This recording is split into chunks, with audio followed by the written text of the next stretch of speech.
So welcome back to the BiOptimizers Healing Health and High Performance Program. I'm your host, Wade Lightheart, and I'm here with my good buddy, Matt Gallant. We're here to talk about sleep. I mean, this is something that, I struggled with. I was the kind of guy that always wanted like as little sleep as possible. Matt was on the other side of the equation. He was always telling me, Wade, you got to maximize your sleep. You got to optimize your sleep. We've been going on about this for years. And now all the research is starting to support what Matt has been telling me. So I said, you know what? Let's get Matt in here, the expert behind this. He's been studying this for a long time. Matt, you want to share with us some techniques? Because I know a lot of people are struggling with sleep. I mean, there's a lot of people that's got insomnia or they don't feel good when they get up in the morning.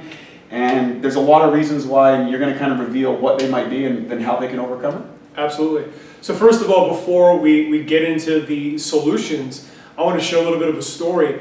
Because in my early 20s, I was obsessed with productivity. I was obsessed with trying to get the most that I could out of my day. So I'm like, you know what? If I cut my sleep down, I can work more, I can train more, I can do more. So I started taking it down 15-minute intervals. So I'm sleeping 7 hours a night. Then I go to 6 hours and 45 minutes, 6:30, 6:15, 6, 5:45, 5:30, 5:15, 5.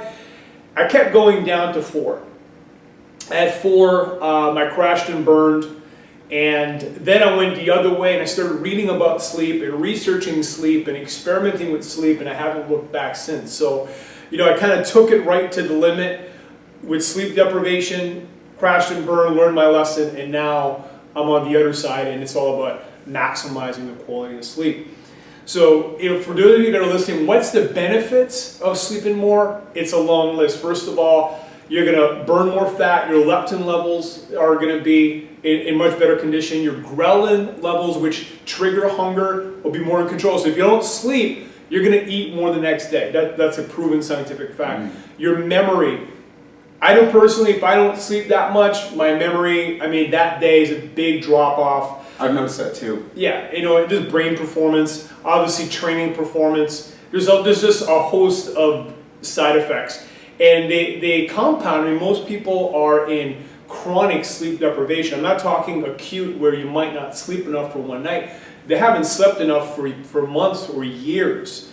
And a lot of people become dependent on coffee and all these other stimulants to try to compensate for the lack of sleep. So if any of that hit home, this is a great video for you. So let's get into the solutions. The basics of great sleep is dark, quiet, and cold. So optimal temperature for sleep is around 18 degrees Celsius. That's a proven scientific fact.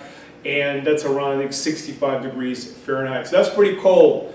I live in Panama, so I need to crank my AC to the max to get that temperature.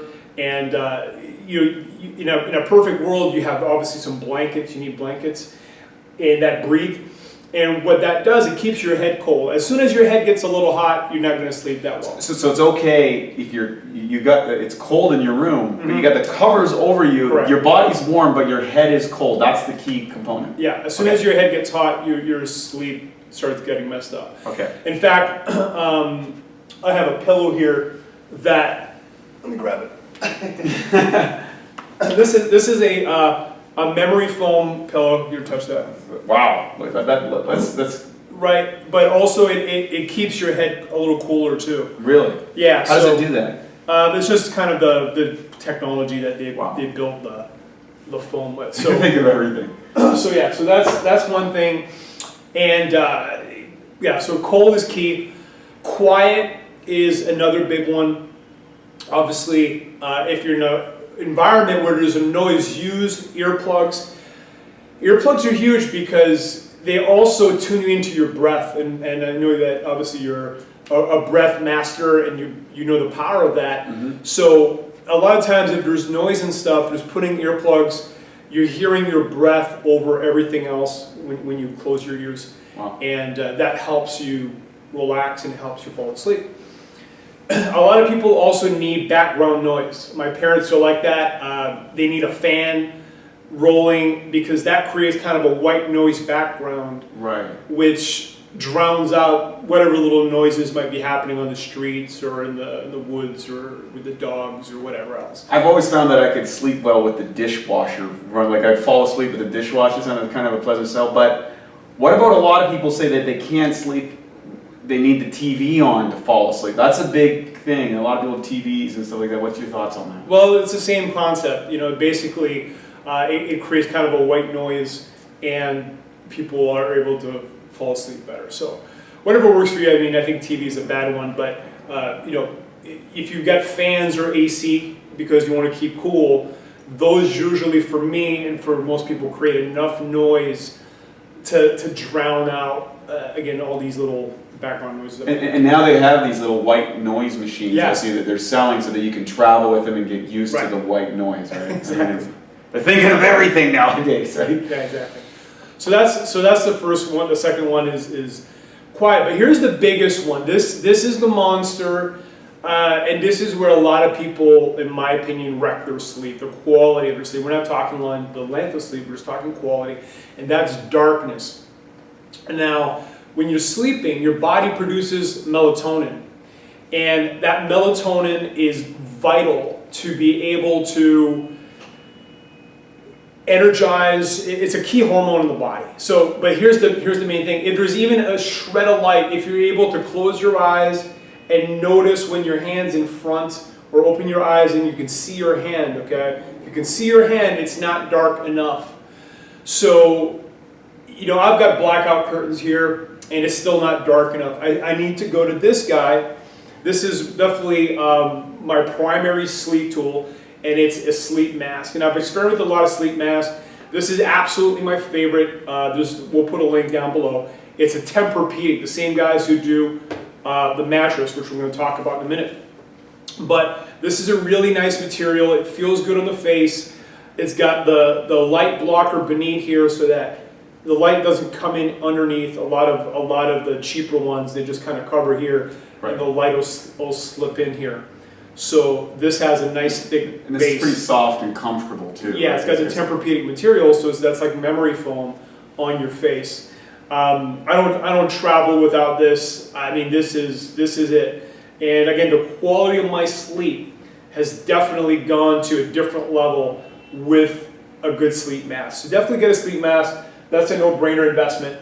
And you're just going to produce a lot more melatonin that you cannot, like your body literally cannot produce it if there's light. And this is because like nowadays, like just over the last few hundred years, we developed all these lights and these things, and like this is not something that's normal for any animals on the planet, but we've created all this kind of artificial world with all this artificial light that keeps us up, and that's, we need to count. It's not that technology is bad, so we just need to counter it to get into that melatonin and that optimal hormone state, correct? Right. Well, we're going to make sure you watch our circadian rhythm video. That's huge. Click the link, and we're going to talk about that, optimizing that. In today's world, like Wade said, there's all sorts of light that makes it hard for us to not only sleep, but actually get into a relaxed state to sleep. Right. So we'll talk about that there. Okay. All right, next sleep technology is grounding sheets. So now we're getting to some more fancy stuff that is relatively optional, but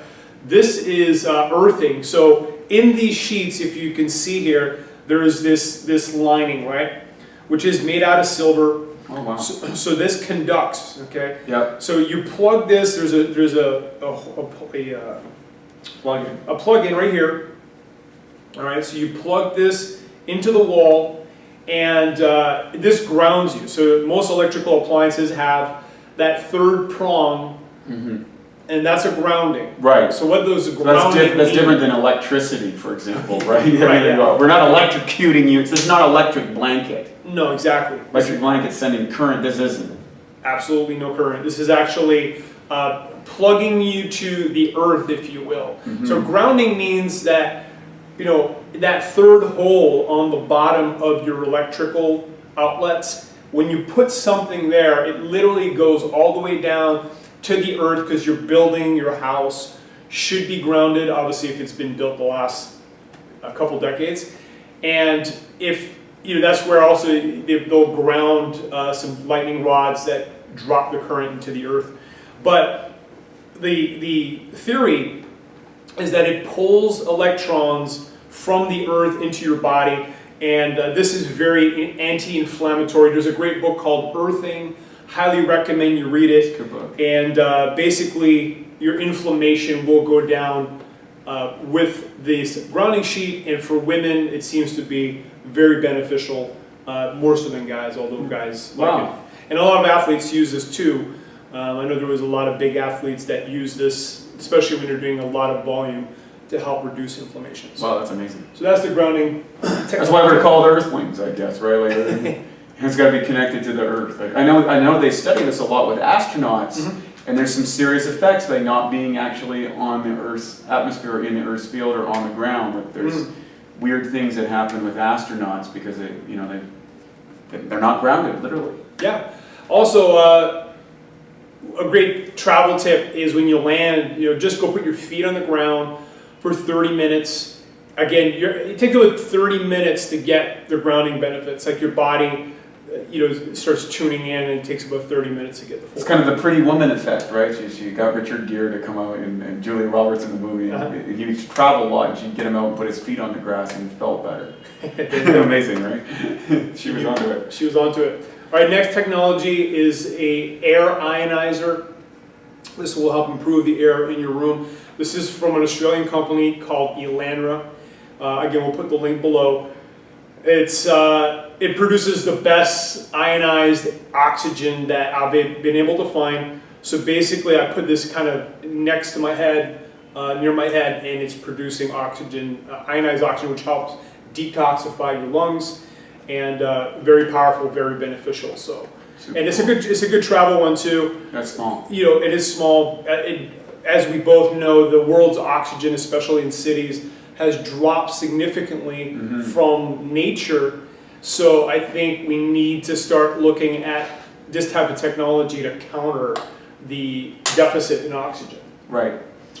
All right, so other things about sleep. A lot of people ask me about melatonin. And I think melatonin is a cool tool in the toolbox that you use occasionally. And I only use it when I know I'm going to sleep less than 4 or 5 hours. Right. Because here's what I've found with melatonin. If I take it, I'm going to wake up after 4 or 5 hours. Like, I can't have a deep cycle of sleep. Right. Well, let me rephrase that. I can't sleep that long. I'm going to wake up, and then if I want to go back to, if I need to sleep more, I'm going to have to take more. Right. So I don't like that for that reason. Yeah. But if I'm going to, let's say I've got a super early flight, and it's 1 in the morning, I've got 4 hours, then that's when I'm going to take usually 1 milligram. Most people, in my opinion, overdose on melatonin. Right. They take too much. And the more you take, I feel there's a grogginess. Yeah. So 1 milligram for me, I'm going to sleep deeper for those 4 hours, get what I need, and be able to wake up feeling pretty good. Versus if I don't take it, 4 hours, I might feel a little wonky. Wow. Yeah. There you go, man. So melatonin, good tool in the toolbox, but again, and also check your countries. I know some countries it's considered a drug. So right.